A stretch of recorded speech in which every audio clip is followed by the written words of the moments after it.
had been a long tour, and our crew was looking forward to resupply and some R&R.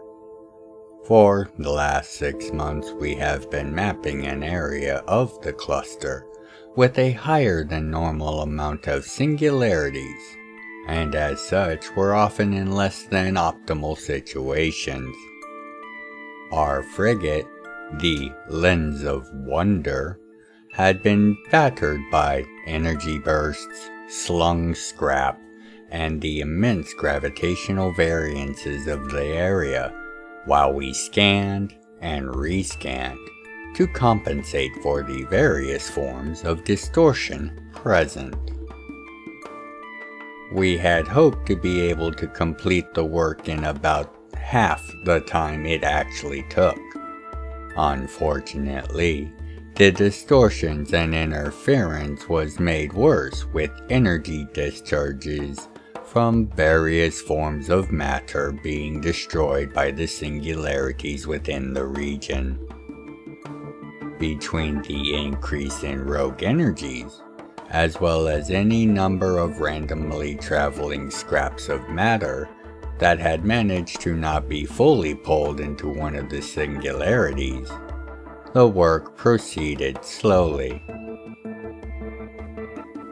With the area now properly mapped, routes around and through the region can be plotted with a surety, making travel faster and safer for all. We were heading to Luna Endeavor for our shore leave and to allow the Lens of Wonder to undergo full maintenance and overhaul, as we had certainly stretched the limits of her on more than one occasion. We were still a few days out from the nearest cog gate when we detected this station on long-range scryers, and if not for the unlikely nature of the contact, we would have likely not done more than mark it down for another team to investigate. The station was about the size of a sky city, which was almost to be expected by their uniformity and ubiquity, but it was in a cloud of highly unstable gases and proto-matters, and thus warranted further investigation. Once a quick check of the records and logs to ensure it was not already a known and claimed location or feature.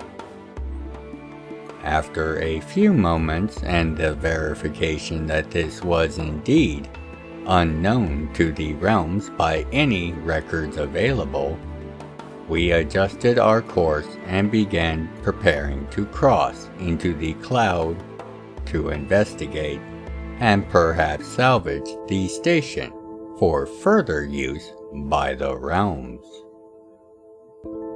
We came out of FTL a few million miles from the outside of the cloud of gases and energies to get a better look and make any final adjustments required for our crossing.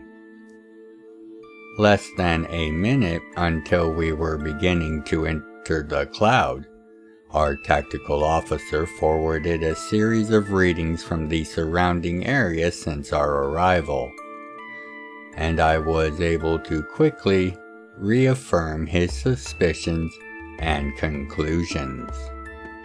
Within a few light minutes of the cloud and the station within it, which were in astronomical terms tiny, roughly the size of a yellow sun in total, there were barely registering signs of gravimetric distortions and other oddities that normally might be no more than background strangeness commonly observed.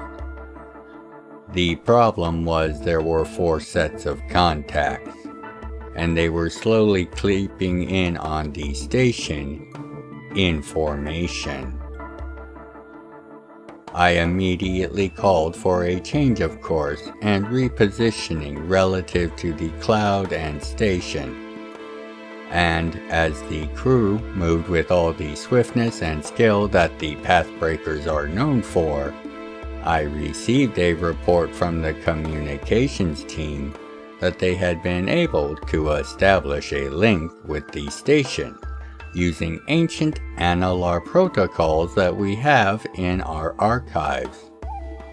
Unfortunately, we were only able to achieve a low level of authentication with the codes and ciphers we had, only being able to perhaps grant passage for a shuttle or other small craft through the cloud, which we were now made very aware was reactively destructive to any unauthorized craft.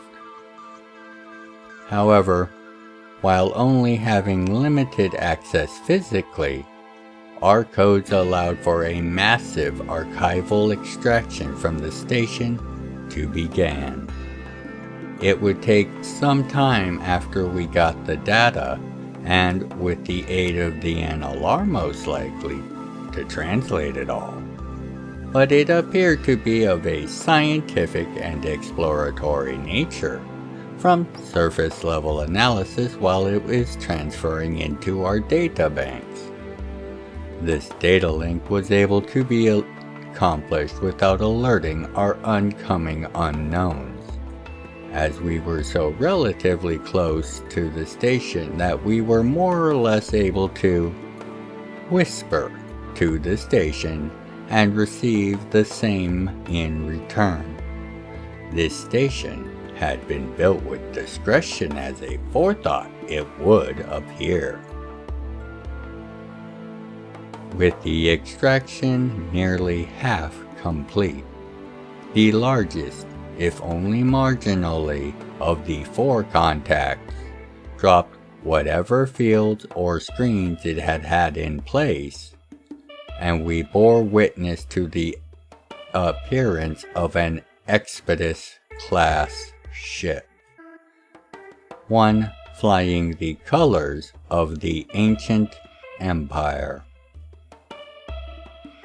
6,500 miles long, it was one of their nearly 9 identical vessels, each modeled in large part off of the Expedus Draxus, and thus were warships through and through.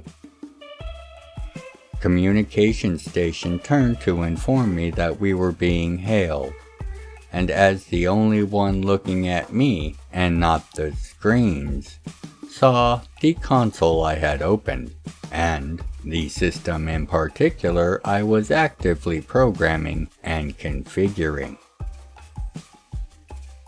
Their shocked gasp caught the attention of the rest of the bridge crew, and as one they turned to see me as I finished and activated the series of protocols and authorizations I had set into the system. All knew what the console was for, and in moments had evaluated and mostly came to an agreement to my actions. But before any actual discussion could commence, another hail attempt came in. The face of the Orkan commander or captain was one of restrained fury and pure disdain as soon as he was aware that he was speaking with praetors. His orders to vacate the area and to relinquish any attempted claim on the station, which he insisted was property of the Empire, were delivered with the obvious undertone that even if we had complied, the massive guns of his vessel, some of which fired rounds larger than our ship, would have ensured that we could never tell of the encounter. A quick look at comms confirmed that beyond the link with the station, we were unable to establish any sort of comlink or the like with anyone other than the Empire's vessel. I informed the captain that we had already checked the records and that the station was under no claim from the Empire, and was further not on the list of celestial features disclosed to the realms by them. This, along with the fact we could confirm it was abandoned presently, meant we legally were the proper claimants, and that those checks had just been conducted and would be a clear record of any interference on their behalf. It was a weak threat. In our situation, a complete bluff, in fact. It was unlikely that any investigation would be started for weeks at least.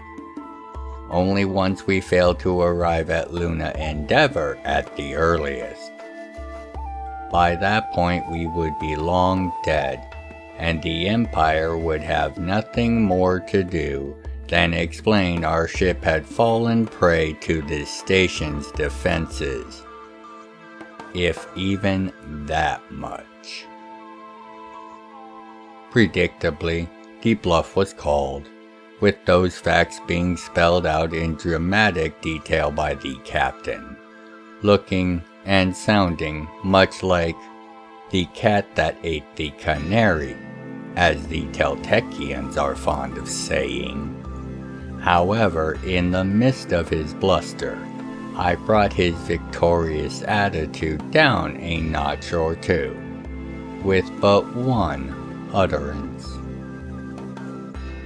If you fire, if you even look like you are firing, by the maker, if one of your troopers even lifts a rifle in my direction, our vessel will launch a Voidrathian torpedo into the station, and before your fire can even cross the distance to slay us, your sensors and scryers will bear witness to the utter annihilation of this station and its secrets.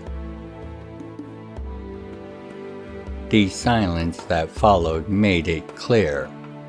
My opposite number was fully aware of the shift in this situation.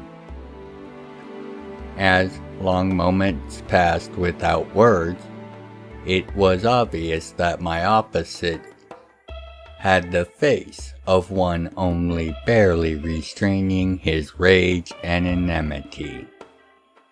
Most likely made all the more vexed by the absolute calm and placid nature of myself and crew in the face of his overpowering threat and nominal advantage over us. Soon enough, a one-line reply was made and the link was cut. It simply read, "Stand by, Lens of Wonder, authenticating your supposed claims. Stand by."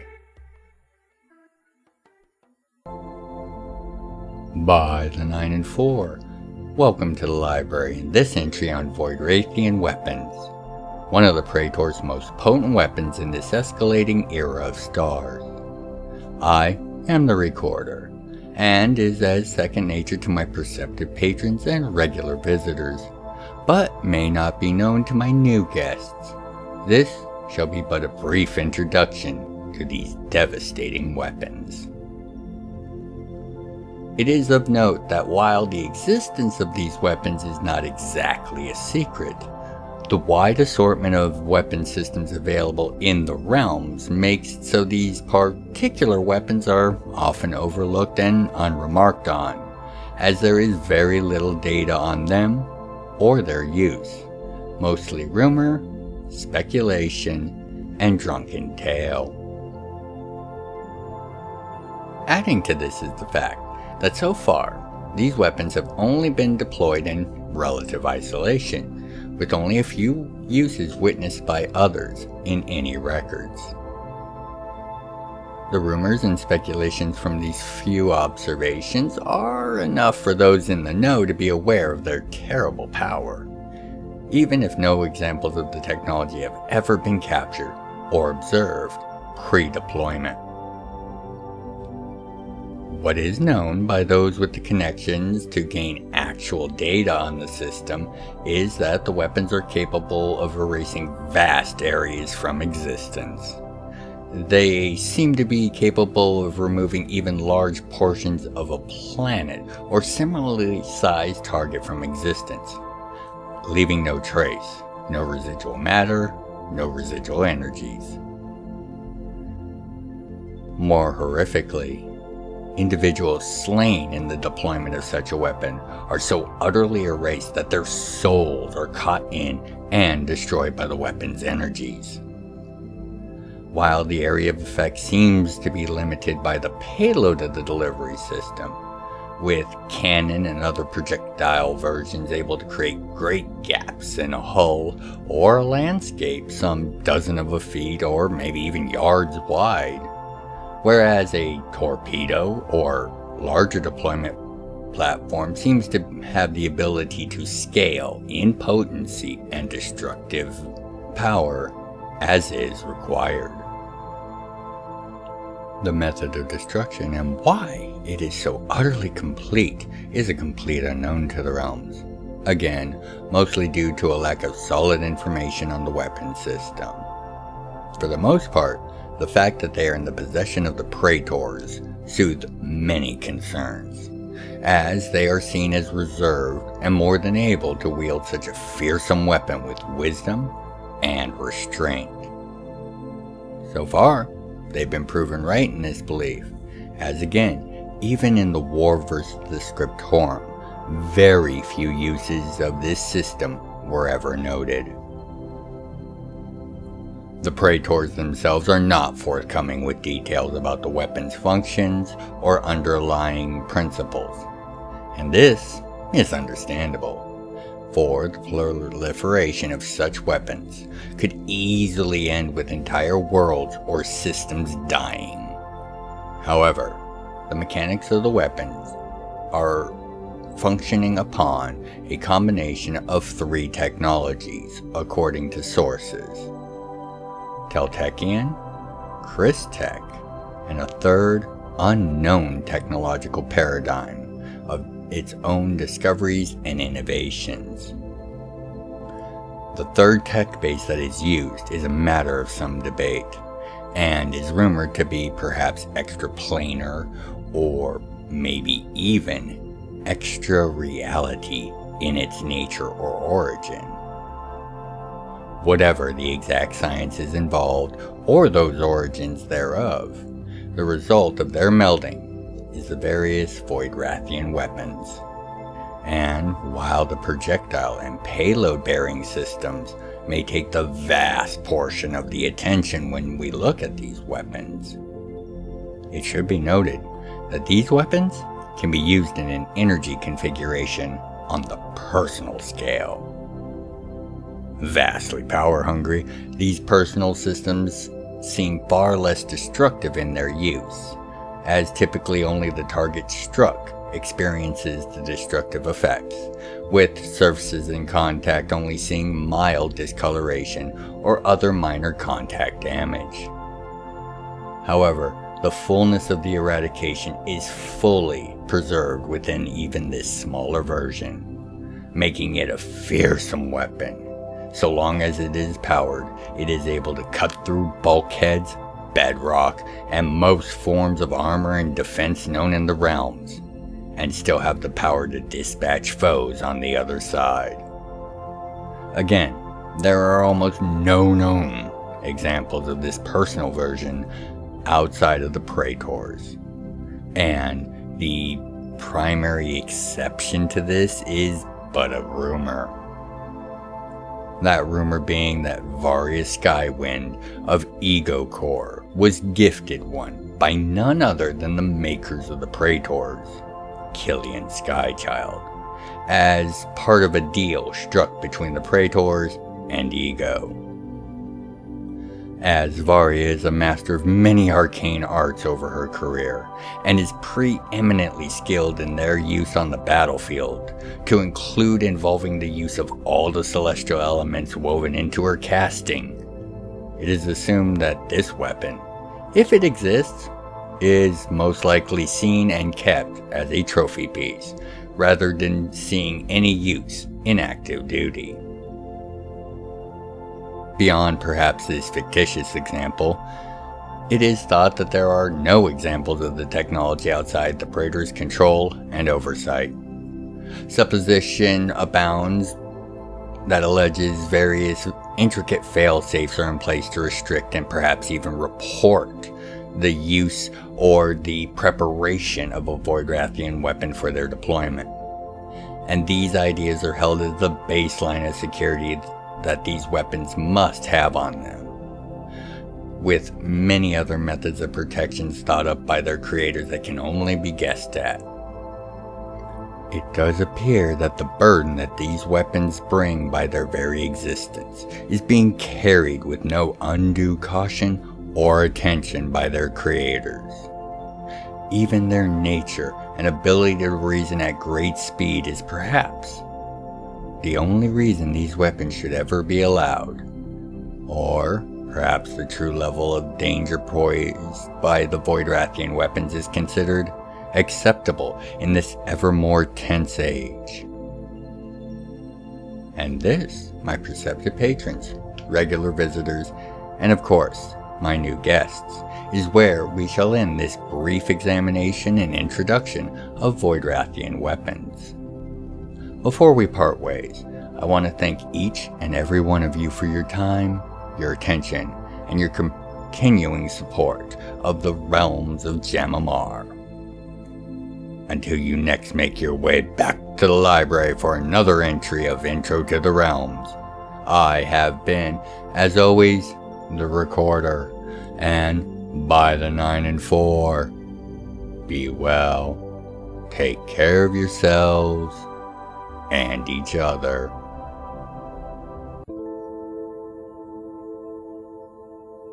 "10 days later, when the Pathbreaker vessel Lens of Wonder failed to arrive for her scheduled leave, maintenance, and resupply, an inquiry was launched.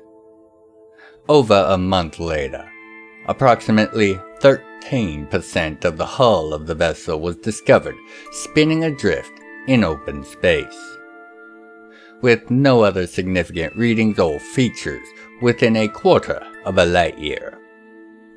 The vessel appears to have been struck by capital-grade weaponry, or its equivalent.